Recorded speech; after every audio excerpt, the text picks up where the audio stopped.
Hey, what is up? It's Jim. I'm back with another tiller tip. And this week we're talking about tenacity. See, guys, I've actually had something on my mind a lot recently. And when I say something, I really more mean someone.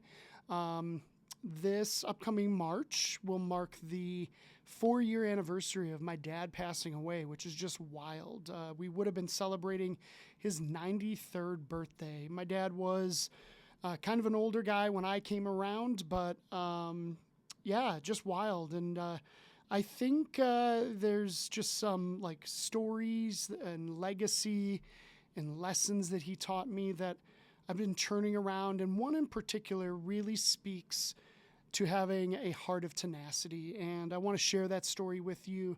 My dad, after high school, he went to university for a semester, and it maybe didn't go very well. He didn't really like it. Wasn't really sure what major to be. So he ended that and joined the Air Force. They sent him up to the polar ice cap on Greenland. There's an Air Force base there named Thule. I believe that's the name. And it's weird because Greenland is actually the icy place and Iceland is actually the greener place. So that's weird marketing. But my dad was on this polar ice cap, and I don't know, he was a weatherman in the Air Force, and I don't know if they would send the best weathermen there or the worst. Perhaps he was the worst because you just go outside and it's like, yep, it's cold and icy, right? But perhaps they needed the best because the wind's so variable and, everything's always changing. I don't know. Let's assume he was the best weatherman because he's my dad. Come on, guys. Think the best of him. So anyways, after the Air Force, he had gotten married. After the Air Force, he had his first daughter, and they were living in Chicago. And my dad's brother got into the elevator business. And my dad's like, that's what I want to do. That right there, that's going to be a good living for me, and I think I can do that well. And so he didn't get a job with his brother, but he got a job with some other elevator company, and all he needed to do was get a union card in order to be able to accept the job. So he goes to downtown Chicago, he goes to the union office and walks in, and it's like a small lobby, maybe a couple chairs there or something, and there's kind of like a bank teller window.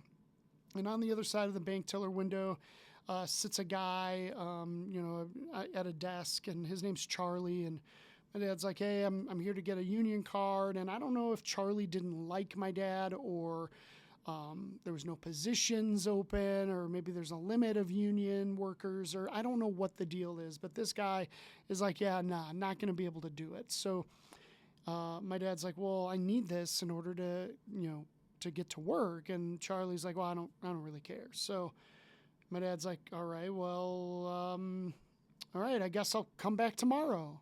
Charlie's like, no, there's no sense. There's no point. I'm not giving you a card tomorrow. Well, of course, my dad shows up the next day. And, I think my dad's determination was to just kill this man with kindness. And so he would show up day after day and, kind of lovingly harass him until he would give him a card. And this man would honestly move his desk further and further away from the bank teller window until you couldn't see him anymore. He was so annoyed by my dad, and I love that. Love that so much. One day my dad walked in, and, he's spending the whole day there, and he bangs on the window. It's kind of first thing in the morning, and he's like, hey, Charlie, come out here. Charlie, hey, Charlie, you're a real son of a gun. He said gun, totally said gun. Okay. Get over here. I need to talk to you. And Charlie finally comes over. He's like, what? Dad's like, hey, I'm going to get some coffee. How do you take your coffee?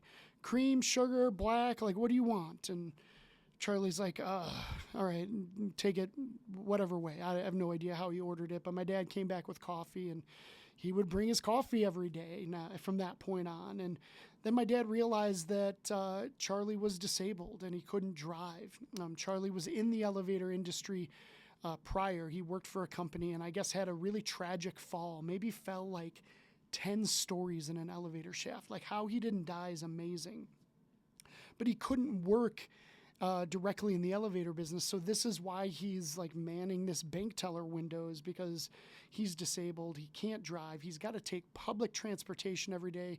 And so as soon as my dad realizes that, he's like, all right, Charlie, I'm giving you a ride home and a ride back to work every day. And of course, Charlie's like, no. But eventually he breaks down, and my dad starts giving him rides to and from work. And after, I don't even know how long, I wish I knew how long it took, eventually Charlie broke down and was like, okay, fine, come in tomorrow. Obviously you're going to. I will give you your card. We're like, we just can't do this. I can't let you live at the union office anymore. And I think Charlie began to care for my dad, and my dad obviously cared for Charlie. And you know, I think my dad loved him well with tenacity, and I love that.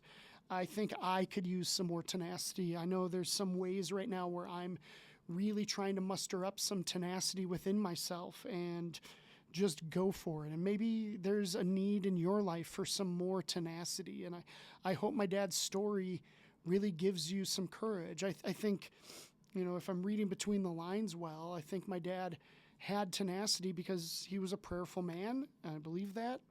And I think he knew that this was the direction that God was sending him in. So I got to go that direction. So I'm going to show tenacity to go that direction. I'm not going to let, you know, any roadblocks stay in my way. So, yeah, tenacity, it can really change the narrative. And so I just encourage you to use that story, adopt it for yourself. I'm really kind of just sharing this so I can have it on video, so I can share this with Anderson, that this would be something he could share maybe with his kids, that this is a legacy thing, and I want you to be able to pass on a legacy of tenacity to your children as well. So that's what I have. I appreciate you checking these out. Happy New Year, and I will see you next time. All right, see ya.